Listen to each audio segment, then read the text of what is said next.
Rencana pemerintah Kota Prabu Muli guna membongkar Tugu Nanas di Kelurahan Tebing Tanah Putih, Kecamatan Prabu Muli Barat, mendapatkan beragam tanggapan dari warga. Untuk membahasnya, warga bersama pemerintah dan anggota DPRD menggelar musyawarah.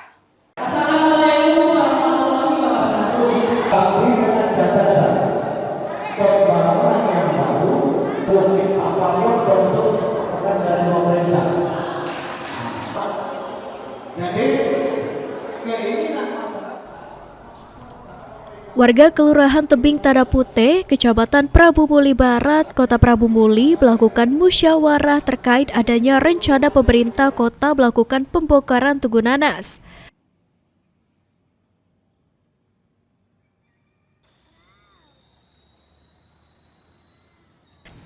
Dalam musyawarah, warga Tebing Tanah Putih dihadiri pemerintah Kota Prabu Muli dan anggota DPRD Kota Prabu Muli, yang mana disepakati ada dua opsi.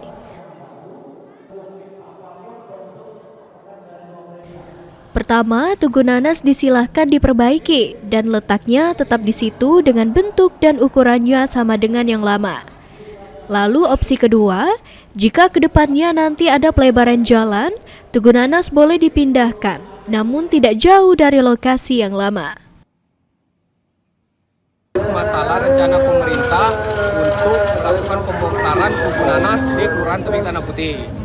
Nah, jadi tadi sudah kami sampaikan tujuan dari pemerintah tersebut, termasuk hal-hal yang menjadi alasan pemerintah untuk membongkar Tugu Nanas itu sudah kami sampaikan ke masyarakat.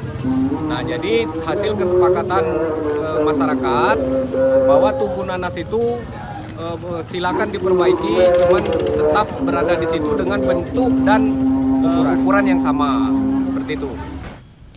Sementaranya itu, Camat Prabu Muli Barat Edi Suwanto yang hadir dalam musyawarah mengatakan, hasil kesepakatan musyawarah bersama warga Kelurahan Tebing Tanah Putih akan disampaikan ke Wali Kota Prabu Muli. Setuju ukuran tersebut tetap di tempat yang lama dengan syarat diperkecil diameter tapakan dan diperindah daunnya. Dan kemudian masyarakat setuju juga. Yang kedua, mereka setuju dipindahkan atau digeser tugu tersebut, tapi dengan ukuran dan di tempat dengan ukuran dan bentuk yang sama. Tapi dengan syarat juga pemindahan tersebut dibangun dahulu baru dibongkar yang lama. Pemerintah siap mengakomodir permintaan itu. Ini kita akan sampaikan ke Pak Wali Kota hasil dari musyawarah dan rapat masyarakat di Kelurahan Tebing Tanah Putih ini. Alasan pemerintah Kota Prabu Muli melakukan penggantian Tugu Nanas karena pemerintah Kota Prabu Muli telah mengajukan jalan menuju ke Unit 9 dan Desa Kembang Tanduk agar dibuat menjadi 2 jalur. Anggi Perkasa, PAL TV.